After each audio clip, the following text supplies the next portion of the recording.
Happy Friday, everyone. Happy summer, happy pride, happy whatever it is that you're celebrating today. Who or what are you celebrating? For those of you who are here for the first time, welcome to the show.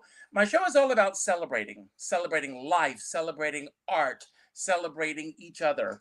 And I truly do believe that if we take the time to do so, there's something to celebrate each and every day.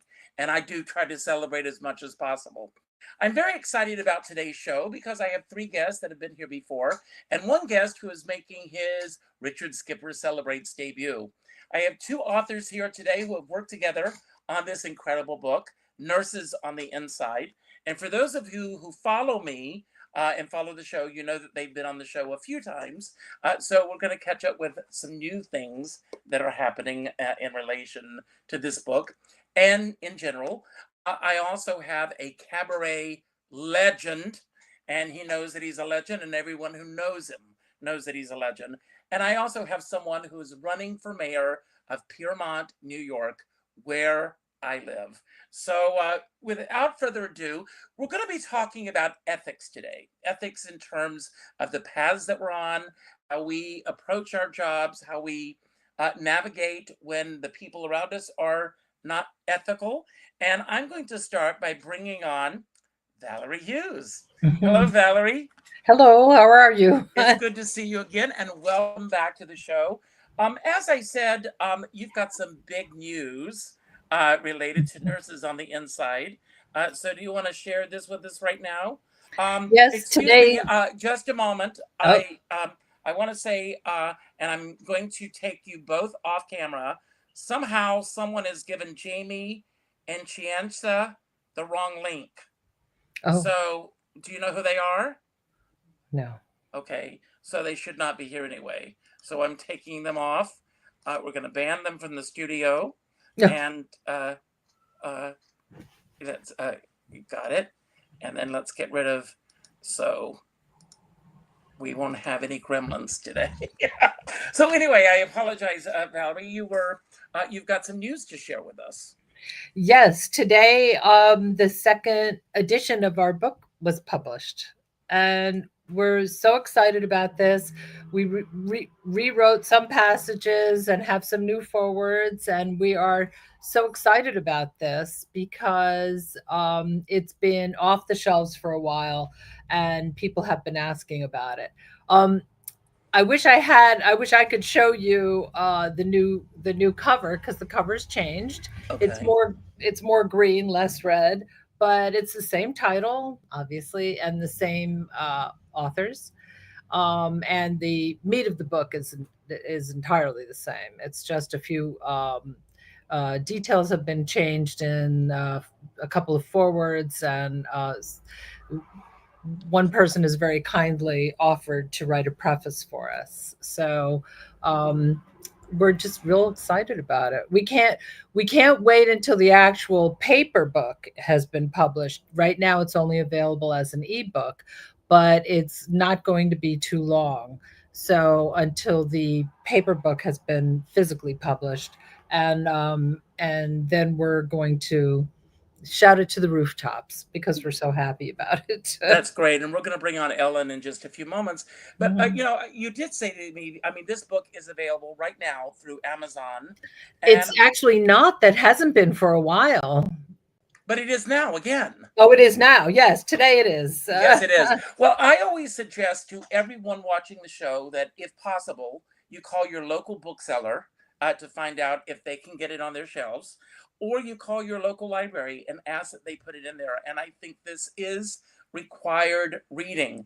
How has you, I mean, and you also have another book together, but how has your life changed for the most part in the years since this book first came out? Oh, a lot. A lot has changed because it was originally published in 2019, and in the intervening few years, I retired, so Hmm. I'm not working all the time anymore, and that's a huge change. That's really a huge change. Well, I want to ask you, and I'm going to pull this question up. The question is, you've worked on the front lines of both the HIV/AIDS epidemic and the COVID-19 pandemic. And since we're talking about ethics today, my question is, how do you navigate the ethical complexities of clinical trials, particularly when dealing with vulnerable populations that are seeking treatment and hope? So, you should understand that researchers in general have not always behaved as well as they might have. Hmm. There, in the past, have been stories about very unethical research. The most notable one is the Tuskegee syphilis study, and that unfortunately did not did not treat people in an ethical and reasonable way. So just to sort of make it a very brief summary of what Tuskegee is, it was a study of Black men who were farmers who acquired syphilis, and they were put into a study, and they basically, it was a natural history study to see what would happen. Now the study started before they had a treatment for it, but as the study progressed, a treatment, penicillin, Hmm. became available, but it was not offered to these people because the scientists wanted to see what the natural progression of the disease would be. And so a huge amount of information was gathered from it, but all of these people had to give up their lives and their health for it. So it was unethical to the nth degree. There was another one that was in my lifetime. Of course, Tuskegee happened before I was a nurse, of course, and before, for a large part, before I was born. But the Willowbrook atrocity, if you will, happened in my lifetime. I was young, but I remember hearing about it. Hmm. In fact, that's how Geraldo Rivera made his name, was Right. on what was going on at Willowbrook. So what happened is that Willowbrook was if you will, a nursing home for children with serious disabilities. And what the administrators did was they allowed researchers to go in and conduct research on their patients, and the parents basically had to give them carte blanche, or the children would not be allowed to be Hmm. housed there. So the most notable problem was the early hepatitis B vaccinations. And so hepatitis B, as you know, is an incurable disease, and developing the vaccination was very important. But what they did was they vaccinated these kids, and the vaccines didn't work. They actually gave them hepatitis B. And so many of the residents of Willowbrook had chronic active hepatitis, which can lead to cirrhosis and liver cancer and death. And but what Geraldo Rivera reported on was how badly the children were treated in the latter years, because I guess the money dried up, or I don't really know exactly what happened, but And they were languishing there. they were languishing on Yes. and untreated and having chronic active hepatitis and not doing well.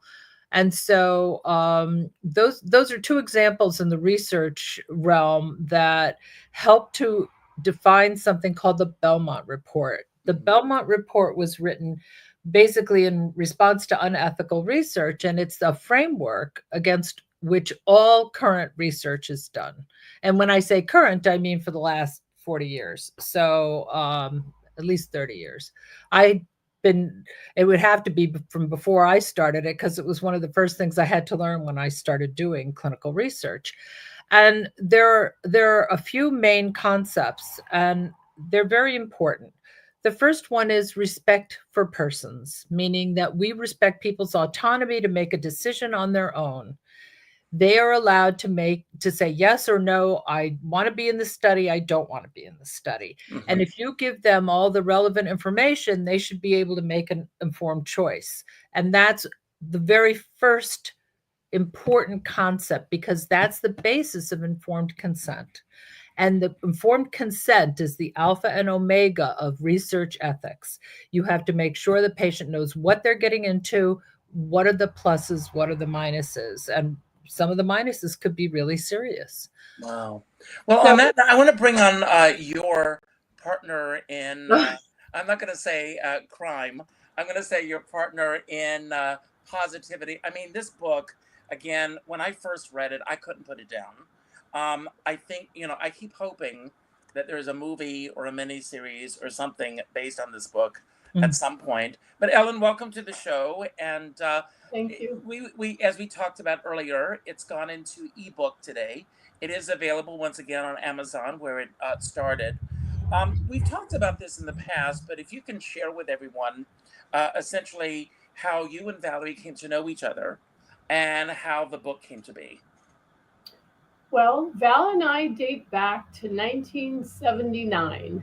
Valery was working at Roosevelt Hospital before I was, and I was working at another hospital, and I made the journey into Manhattan, and where I met Valery. And it was shortly after that, it was in late 79, that my father got cancer at 45 years old. And he had a very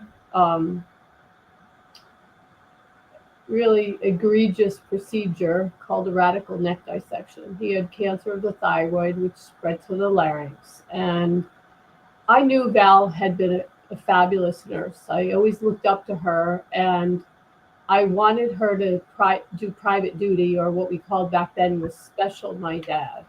And she agreed. We weren't really friendly at that time, but I knew my dad was going to need a lot of care and certainly surveillance. And so she took care of him on the overnight shift after he came out of the operating room. And I think that started our friendship, because it was after that we were talking a little more. And it was also after that we started seeing the first of what we now call AIDS. We had no idea what it was back then. We just saw a constellation of patients with the same symptoms, the same constellation of symptoms, I should say. And again, we always say back then, no social media, no cell phones, no computers. We had no idea that this was happening everywhere. We thought it was confined to our particular critical care unit. And then thus started our foray into trying to figure out what was killing all these then young men. Later, it became women, and it was originally thought to be a gay man's disease, therefore it was called GRID. And later on, we found out that it was affecting everybody. It was a sexually transmitted disease. It was not until our epidemic was kind of gone to outpatient, it was treatable, that I was at a gathering of my old grammar school friends, and one of them said, "Well, what have you been up to for the last 50 years?" I said, I knew these people. I went to their bar mitzvahs. That's how we go back, and we hadn't seen each other in decades. And when I said, "Oh, I was a nurse during the AIDS epidemic," and he said, and Evan, his name is Professor Evan Lane, and he actually wrote the foreword, part of the foreword to this current book. He said, "You should write a book." And I said, "Oh God, no, I'm a nurse. I don't write books. I don't, And he says, "Yes." I said, "Who would want to know? Like, we did what we did. And, why would anybody want to know what my nursing career was like? There's millions of nurses." And he says, "I bet you people would want to read it." I sat on it for a bunch of months. I started writing stuff that I recalled about patients I took care of. I mean, and I remembered names and dates and courses of treatment. I realized my memory of that time was so clear. And after that, I went back to critical care, and I couldn't tell you one patient that I took care of. So I started writing things, and I just was writing down memories. And then I realized, I think this is going to turn into a book. And Val and I had been out of touch for a little while. And I called her up one day and I just said, we're writing a book. And she said, okay, about what? And I said, our time during the AIDS epidemic. And then we started writing, and we went back and forth for months and months and months. When we thought it was finished, we had it edited. We had a professional editor edit it. We couldn't get an agent. We couldn't get a publisher until such time as we found like a mom and pop publisher who decided to publish the book for us, and did take advantage of us in a big way. And I just, Speaking of ethics, yeah, you know, yeah, I do there. I've got a question that I want to ask you, and then I want to bring on our next guest. yes, But the question that I have for you is that you've spent decades caring for patients during some of the most uh, emotionally charged chapters in healthcare history. Let's face it, with the AIDS epidemic and with COVID. yes. How did you maintain ethical boundaries while offering compassion, especially when so many of your patients, reading the book, became like family to you?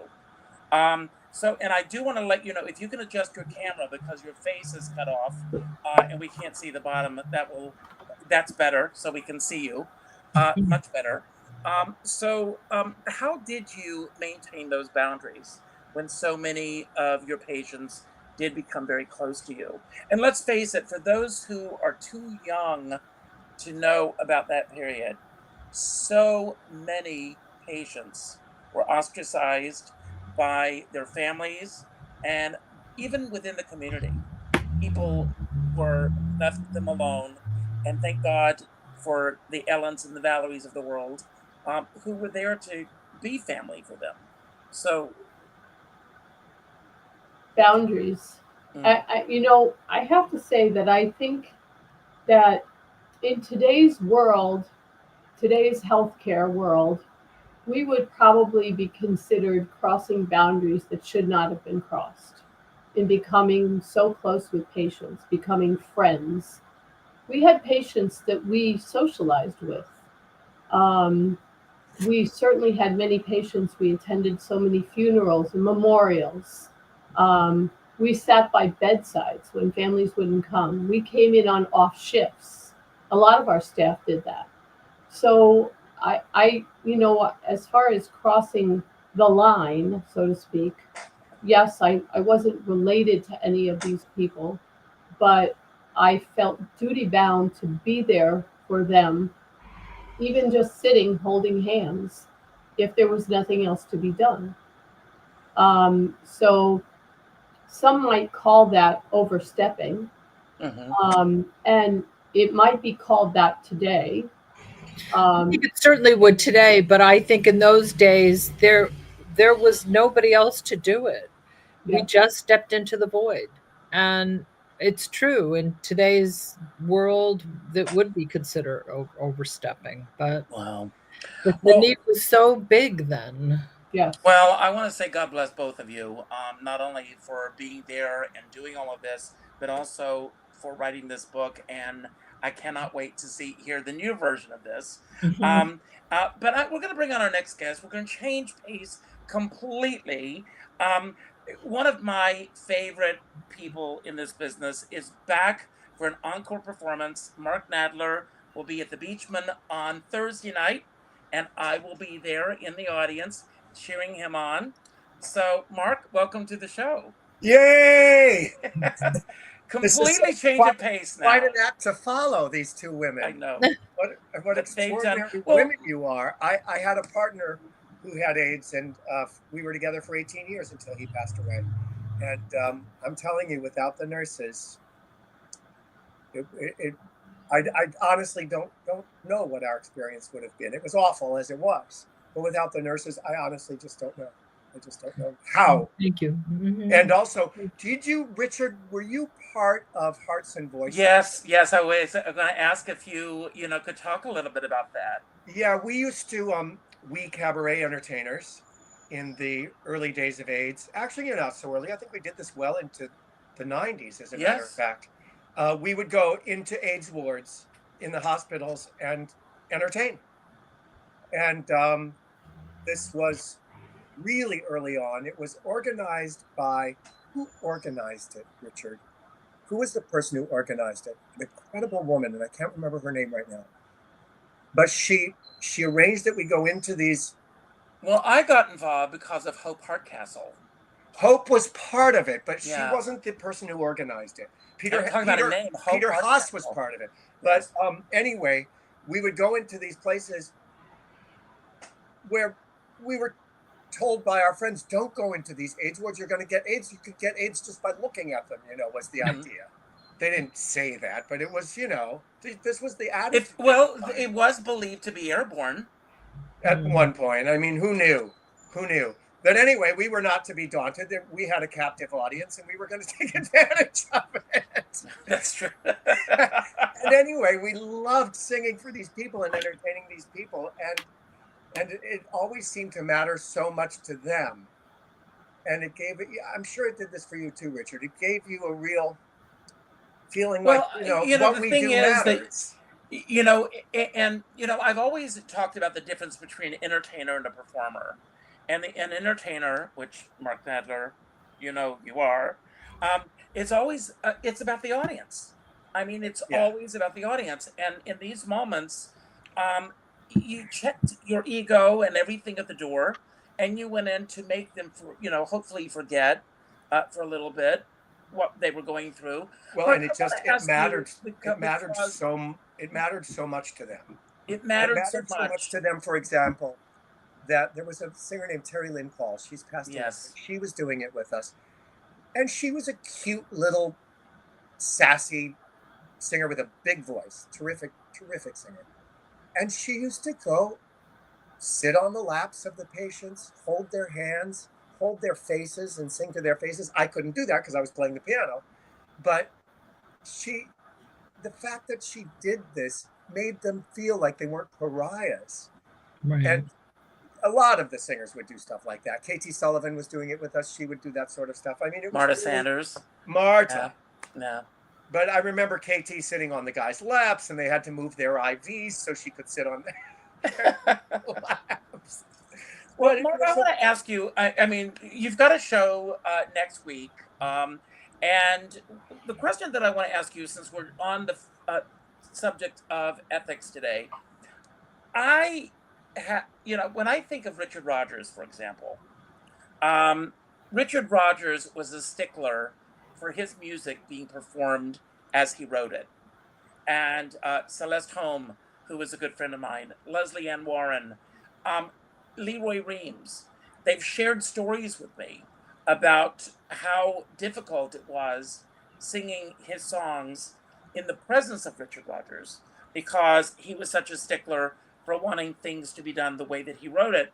So before we bring on our next guest, I want to ask you, because you do honor the Great American Songbook with the work that you do, what ethical considerations, if any, do you take into account when interpreting or reinventing work that was created in a different cultural and historical context? Well, look, first, I mean, Richard Rodgers, he said swing music was the musical equivalent of bad manners.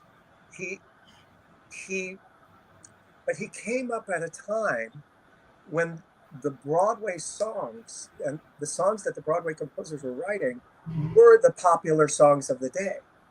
And so he was very careful that he wanted his songs to be done, especially the songs he wrote with Larry Hart, that they would be done the way that he wrote them. Because these were the popular songs of the day. This is the way people would hear them. But now that's not the case. The songs from Broadway are not the popular songs of the day. Mm-hmm. The popular songs of today are something else. And so my personal feeling about what we do as cabaret performers with the songs that are our history is those are our tools. Those songs are our tools to tell our stories. Mm-hmm. And I believe that it's not only our right, but that as entertainers, the best thing you can do as an entertainer is what my former partner used to call open heart surgery for your audience. And that wasn't just because we have nurses on the show. But he used to say that's what you want to give them. You want to just open it up and reveal yourself. And so these songs are great tools for that because they're so well crafted. But you have to be able to mold them to tell your story, because you are not in a Broadway show. You are not working usually with a 12-piece orchestra or a 14-piece orchestra and a conductor who has to always get it right you have to be right with that. I mean, I've done Pops concerts. I've worked with the conductors in 50-people orchestras, and that's a very different experience. But I believe molding the songs to tell who we are is our obligation. And it's what makes, if people come to see me on Thursday night, what they'll see is that I take songs that they know, and after they see the show, they'll know me better, not the songs. They won't know the songs better. That's great. That's incredible. Speaking of someone who's molding the story, I'm going to bring on Kevin Timoney right now. He's Nearmont, where I live, with my husband of 35 years. Kevin has decided to throw his hat into the ring, and he is running for the mayor of Piermont. So thank you. Thank you. So, Kevin, first of all, and I talked a brief moment about this before we started the show. Why? That's an amazing question, and I get that a lot. So it literally happened out of nowhere. Not out of nowhere, but I was talking to a lot of my friends, and we were saying that we weren't very happy with the candidate who was running for mayor. And my husband and I, we have a 5-year-old daughter that we adopted in 2020. And I was let me interrupt for just a moment. I want to let everyone know that this candidate was running unopposed. Correct. Yes. So I was out to dinner with some of my friends that live right down the street, and they were like, you should run. We're not a fan of his. And I was like, I work full time. I have a 5-year-old. I don't need extra stress. But I also like to go running, like physically running. And I went on that Sunday morning, I was running by myself, and I was like, it's an easy excuse to kind of push it off to somebody else and say someone else didn't do it. So I texted my friends that I had dinner with that evening before, and I said, I'm going to meet the candidates on Tuesday. After that, I will then make a decision. So I went to meet the candidates that they had in our village hall, and I heard him speak, and I was not impressed, let's say. So I was there. What? I was there. I know you were there. I remember. That's how I originally met you. Yes. I wasn't happy, and I actually just didn't like. And I don't know if this is the forum to get into it, but there's a sordid history with him and why he's on the current board of trustees that he is. He didn't answer any of these questions since he's not running for re-election for that. He's doing a mayoral thing. He didn't really need to. So I just didn't like it. And speaking of ethics, that's why I am running. I don't think he is very ethical. So I decided to throw my hat in the ring. It was literally that Tuesday night before Memorial Day. I already missed the Democratic primary to be on that ballot with him, which then wouldn't give Piermont voters a double choice in November. So I spoke to a bunch of local people in politics on the Democratic committee, and they were like, it's not over yet. They said, we can get, if we can get enough signatures and we create a party, you can run on the independent line. So all weekend I went out and I was getting signatures. I needed to get 62. I ended up getting over 150. Good. On a holiday weekend, I think the weather helped me that it wasn't great, but I got enough signatures. I went to our Board of Elections. I got it's notarized, stamped, so I'm officially in as an independent for Piermont United. So as I think Richard mentioned, it's good to give people choices, though, too. So if he was running unopposed, it's really not fair for the Piermont community just to have one choice. So I think we both hopefully will be able to have a debate. We'll be able to show what we both can give. I'm a 22-year public servant. I've worked for the state and the city, and I currently still work for the city of New York, where I manage IT contracts. I manage quite a large staff. So I know about procurement. I know about budget. I know about how to treat people with respect and kindness. My staff that I currently work with, we all have a great relationship. I've never they're the hardest workers. I will never make them do work that I can't do myself, that I don't know how to do. So I'm a hands-on person. I want to know their process and my process and be collaborative. So, I keep saying I have a 5-year-old daughter. I love her. She's my everything. So I'm running because I love Piermont, where Richard and I live. And I don't want this, to go down. I want her to be safe, and I want her to be able to ride the streets on her bike when she's old enough and meet her friends, and not worried that people are yelling at her because something is green space versus private property. And it seems right now in Piermont, and if I'm speaking too much, let me know, but No, it's important. Well, I've got a question that I want to ask you, and this was based on something that was said that night. Yeah. And as someone who's running for public office, how do you ensure transparency? Yeah. And ethical accountability, while also motivating people to believe that you are the change that is needed in Piermont? Great question. And I think one of the easiest things that I've thought of is really, get a college intern from St. Thomas Aquinas or Dominican College, which is right down the street from where we live. Right. But they're smarter than us. Get them to create a website that's actually easy to use and where you can ask questions. You can go in and just ask questions. And I can do a Tuesday fireside chat where I answer questions right there online, kind of similar to a podcast or something like that, where I will talk to the people. I don't believe that we're all going to always agree, but we should be able to disagree in a respectful way and talk about these without having witch hunts. And it's been crazy here. Just for you guys to know, there's these blogs that have our names on there where if you don't agree with something, you're complicit. And it's gotten ridiculous where we are Democrats, majority of the people here, and we're fighting with each other. How are we going to beat the Trumpers and battle the federal government when we can't ourselves come together? So I'm trying to bring up a united front with our Democrats. I think I know people have issue with our current mayor sitting, and I think the guy who is running up against me, he's not ethical. He had to resign for his current position because he gave information to an outside group that wanted to sue the village. And instead of using his voice in the village trustee that he was in, he gave this information, which cost us taxpayers hundreds of $1,000s in legal fees. He didn't have to pay those because he rents an apartment. He's not a property owner. So he didn't get affected by what we had to do. He had a voice and he chose not to use it. He went unethically behind our backs and gave this group this information.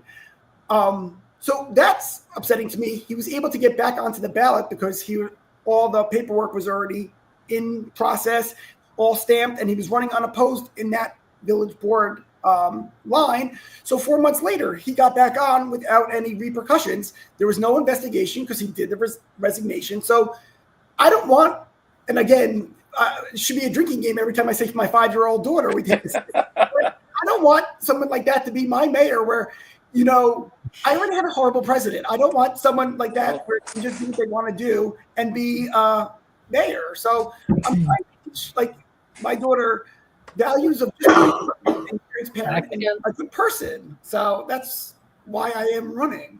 Well, I love that. Well, we're going to have a little round robin game right now because I put together some questions about ethics in terms of our work. And I'm going to start with you again, Valery.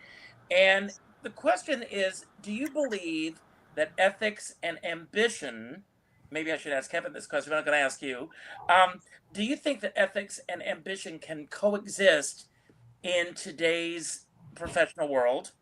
And if so, how do you think that we can all strike a balance in that department? Well, as a very unambitious person, it's difficult for me to answer. But in fact, if you have ambitions, I think that's the perfect partner for ethics, because if you have an ambition to be the mayor or to run a research study, then you just have to look at the way to do it in an ethical manner, and you just have to abide by your own rules. It's one of the things that I've learned is so important in a civilized society is to just follow the rules. They were set up for a reason, to allow us to get along and to allow us to be kind to each other and to communicate in an effective way and to respect each other. And I think that respect is the hallmark of a person who behaves in an ethical way. Well, you bring up a point that I'd like to build upon for a moment. We all operate from our own moral compass, and sometimes our moral compass may not be going in the direction that other people's compass may be going in. But if you have convictions, whether we disagree or not, stick with those convictions so that we know who you are. And instead of trying to hide, or changing your mind every 2 or 3 days. Well, I think it's also important to hear everybody's side of the story and to be able to synthesize that information. I think the ability to think critically is essential to behave in an ethical manner. Absolutely. Ellen, how do you respond when you witness unethical behavior in your industry, for example? And do you speak out? Do you step back? Or do you seek change from within? Well, I am a nursing professor in an LPN school. We spend a good deal of time in nursing homes and subacute care. So these are people who have need to be in long-term care because they can no longer care for themselves, nor can somebody else. And subacute care is when somebody who has been in a rehab and they are now not ready to go home, but they still need some care. So they go into what's called subacute care, which is a little less physical therapy and occupational therapy than in acute therapy. So working in various nursing homes at this point in my life, I see a lot of ethical decisions that should be made that are not being made. There are residents, we call the nursing home people are called residents, whereas patients in the hospital are called patients, acute patients. And it seems often that decisions are being made about their care that do not involve them. And I will give you an example is a nursing home. In fact, all of the nursing homes except for one, at least in New York, are for profit. For profit. Okay? They are owned by people and they operate on a profit basis. And so if a resident becomes ill and they cannot be treated at the nursing home, because remember, we don't do acute care. We can give an IV antibiotic, we could give an oral antibiotic, but if they have a condition that requires them to be in a hospital, we need to send them to a hospital. The nursing homes, however, don't want to send them to the hospital because they will lose the revenue for the bed. And then they have to keep the bed open for them to return. I have a great deal of issue with that. I take great issue with that. And in fact, in one extended care facility where I stuck up for, or I advocated and taught my students to advocate for a patient who needed to go to the hospital.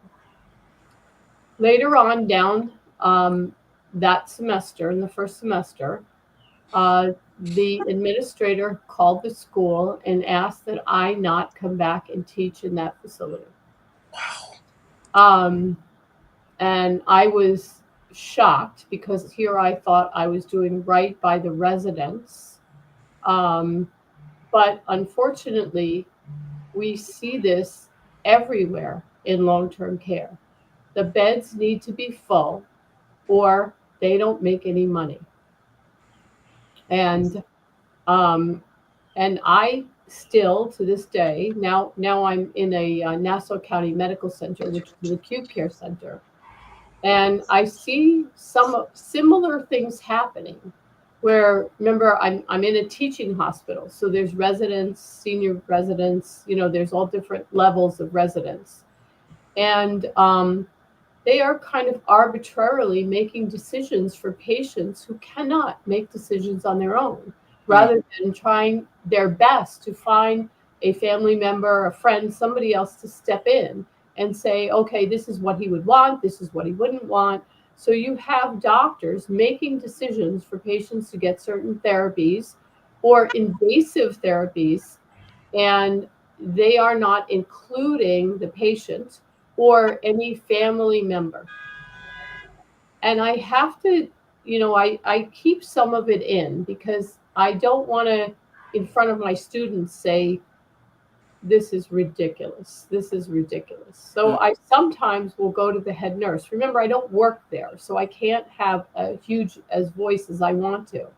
And I would say to the manager, we need to find somebody for this patient, somebody to step forward, even if it's a legal guardian, to make the appropriate decisions, since we don't know what the patients want.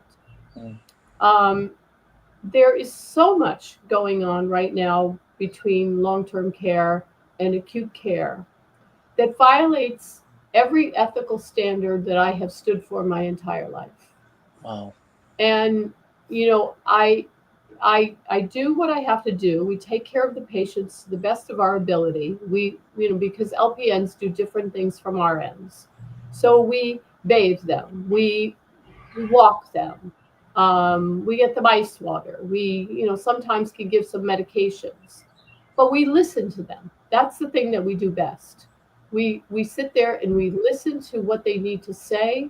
And then I take it as far as I can take it to a resident, to the head nurse, and I say, this patient really feels that they need XYZ. Is there somebody we can talk to about this? And healthcare right now is so overwhelmed and understaffed that a lot of times I get, oh, yeah, we'll take care of it, we'll take care of it, we'll take care of it. And then the next day I go back and nothing has changed. And in some ways, I feel like I've let the patient down because I wasn't able to resolve the problem. However, what I tell my students now is, know your patients. I want you to know everything about them, their labs, the reason they're there, what surgeries they've had, what issues they have, what emotional issues, what medicines they're on. Because when you are armed with knowledge, you will be armed with the responsibility and the ability to advocate for these people who can't or don't understand, because there are a lot of language barrier patients. And I do need to just step aside for 1 minute and just say that people are not seeking health care because they are afraid that ICE is going to come in and deport them. So we have empty pediatric units. We have empty maternal child health units because people are fearful now to seek health care. And it is such a heartbreak for me to be in healthcare right now and witness this and feel powerless to do something other than to tell my students, don't be that nurse. Don't be that nurse that just throws up your hands and says, okay, well, the doctor said there's nothing we can do. There's nothing we can do. There has to be something we can do to help somebody. Oh, thank you for sharing all of that. Mark, what legacy do you hope to leave behind when it comes to the way that you have conducted yourself ethically in your career? Too late.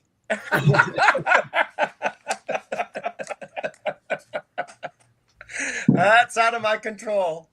No, But well, let me reframe it. I mean, you and I are in a profession I said, if I could write a book, Yeah. and there are reasons why I can't, to talk about, agents, producers, managers in this profession, and how many times I've been burned because I put my faith in someone else leading my career, only to find out that things were going on behind the scenes that I didn't even know about. Mhm. Yeah, I mean, first of all, I want to say I had a great manager who was extremely ethical. His name was Arthur Schaffman. Oh, I knew him. You knew Very Arthur. well. He represented me for 20 years. He was fantastic, but he died. Mm-hmm. And I'm represented by somebody now who, they're not Arthur. That was a rare bird. That was a rare. But, I mean, the truth is, you know this, Richard, better than anybody. We can't entrust our careers to anybody but ourselves. We have to be completely responsible for everything in our careers. That's how show business really works. And the higher you get up in our profession, the more you're running a corporation. You're the CEO, and you have to be on top of it. I mean, hopefully your future mayor was saying, it requires management skills. You have to be your own manager skills. You have to say, I'm not going to ask you to do anything I wouldn't do myself, as the future mayor was saying. And I mean, the other thing is, as you were saying, Richard, one person's ethics is another person's lack of ethics. It's a personal thing. And there are a lot of people who would say that I don't behave ethically because I have a good time. I quit having a good time over all else. Wow. And some people would say that's not ethical. That's not how you should behave. You should come in. I mean, that's not to say that I don't work hard. I go to rehearsal, and when I'm in rehearsal, I work very hard and I play nicely with others. But I really just would rather have a drink with everybody and have some fun. I mean, when I first came to the city, this was the early 80s. And I worked for a company called Theater Now. It was a general management firm. They were general managers of Broadway shows. And we were sitting in, I was directly working for a woman whose name was Suzanne Golden. And Suzanne was the assistant to one of the general managers, who was, in fact, the general manager of Jerry's Girls, starring Carol Channing and Leslie Uggams and Cheetah Rivera. And we were also handling Peg, the musical Peg, which was Peggy Lee doing a one-woman show. And there was a meeting. Peggy Lee's people came into the office, and they were screaming at each other, just tearing each other, just practically throwing things at each other, screaming, over orchestrations. And this woman who I was working for, Suzanne Golden, turns to me and she said, "Oh, this is over singing and dancing." And I mean, that really drove it home for me. We're not in a career that requires people to be crazy. I mean, we are not. Whether I hit my mark, whether I, so to speak, whether I sing, whether I miss a lyric or not, whether I say a dirty joke that offends somebody on stage, it's not going to stop Israel from bombing Iran. You know what I mean? It's singing and dancing. So the whole ethical issue to me, I mean, yes, you want to treat people, obviously, kindly, and treat your audience with respect and give them the benefit of the doubt and all of that. But I just want to have a good time. There, at the end. Thank you very much. Good night. You and me both. Kevin, Yes. what ethical guidelines do you set for yourself when telling someone else's story or working with vulnerable communities? I mean, here we are in Piermont right now, where, as a friend and I like to refer to it as Piermont Place. because some of you will get the reference. But because things are being said that are not true, people are. There's a lot of innuendo going around. There's a lot of finger pointing going around, and Judy Garland once said, "I found that every time I was looking through a keyhole at someone else, somebody was looking at me." And I think there's a lot of that going on right now, especially in Piermont. And obviously, you want to stay in your lane. You want to keep your blinders on. You want to do the best job that you can possibly do. But swirling around you are these other stories. How do you maintain your integrity and tell the truth at the same time? It's a great question. And truthfully, I'm not ashamed of who I am. I'm not ashamed of what I've done. I can talk about anything I've done happily. And I got perfect, but anything I'm doing work-wise or anything, my personal life, I'm happy for that. If anyone wants to question me on it, I would love for that to happen, and I can speak freely about that. I think that's why I was saying earlier, we need a debate. I think we need to have, and I don't know if Piermont, I don't know if we're big enough to have a debate or how that goes about, but I think we do need to hold, like I mentioned before, I was stating stuff about my opponent, Nate, which I don't like and why he had to resign. But you're right. He should have a platform to speak about that and give his reasoning behind it. I can say why X, Y, and Z it happened, but he needs to be able to speak for it.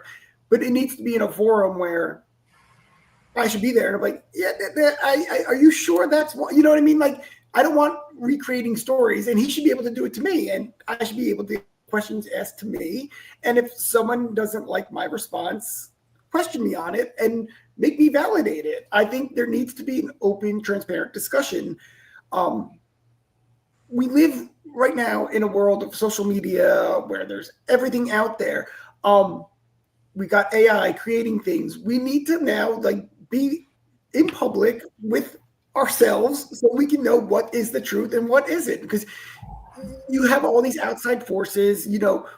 There's this blog, and not to bore you all with this, but this is small town politics. As you say, Piermont Place, we have an outside blogger who doesn't even live in the community writing fictional stuff. I'm on the zoning board, and he's saying that myself and other zoning board members are complicit with these property getting bought and rezoned.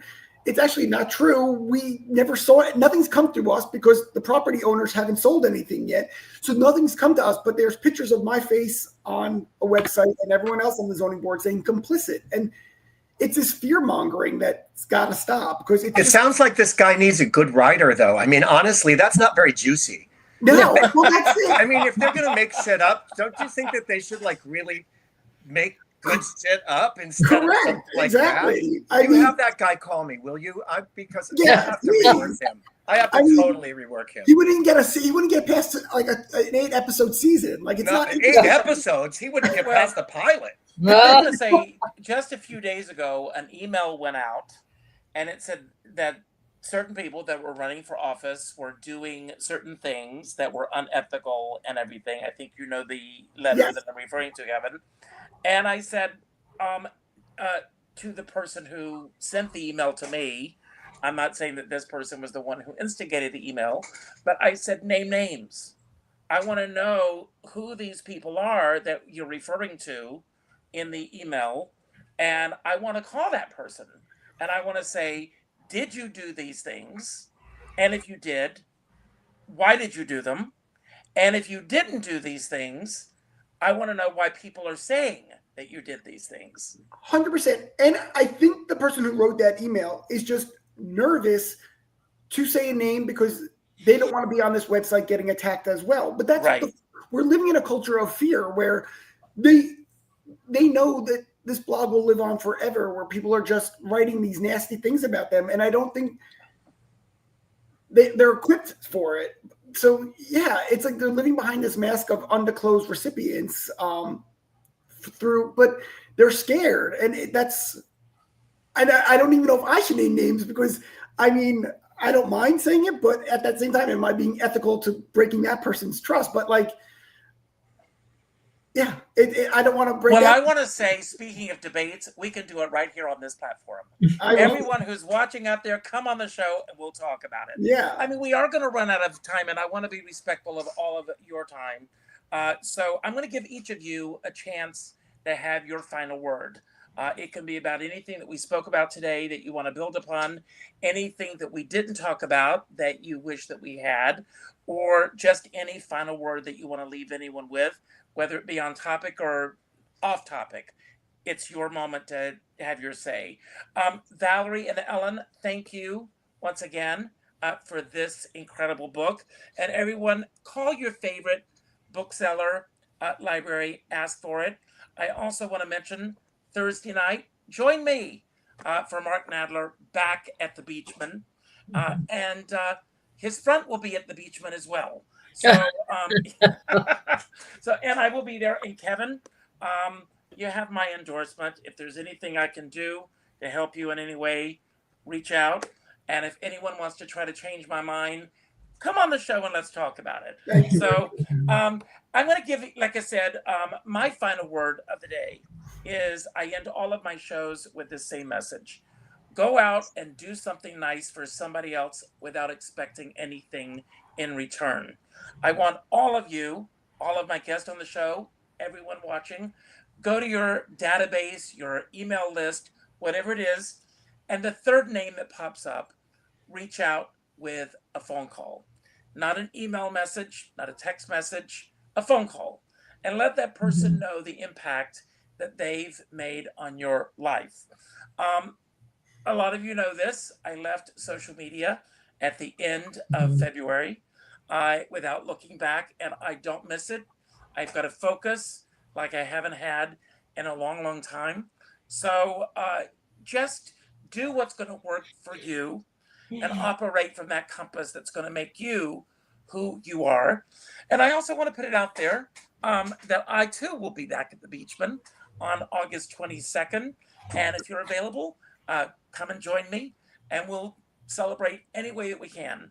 I have a dear friend, Mark, you know him very well, Sean Moniger. And Sean Moniger says we're all in the same storm, but we're in different size boats. And I always say, I don't care what size boat you're on, as long as you have a skipper by your side. And with that, I'm going to leave the screen. I'm going to turn it over to you, Mark. And when you finish, you will pick the next person and so on until the last person says goodbye, and I will end the show.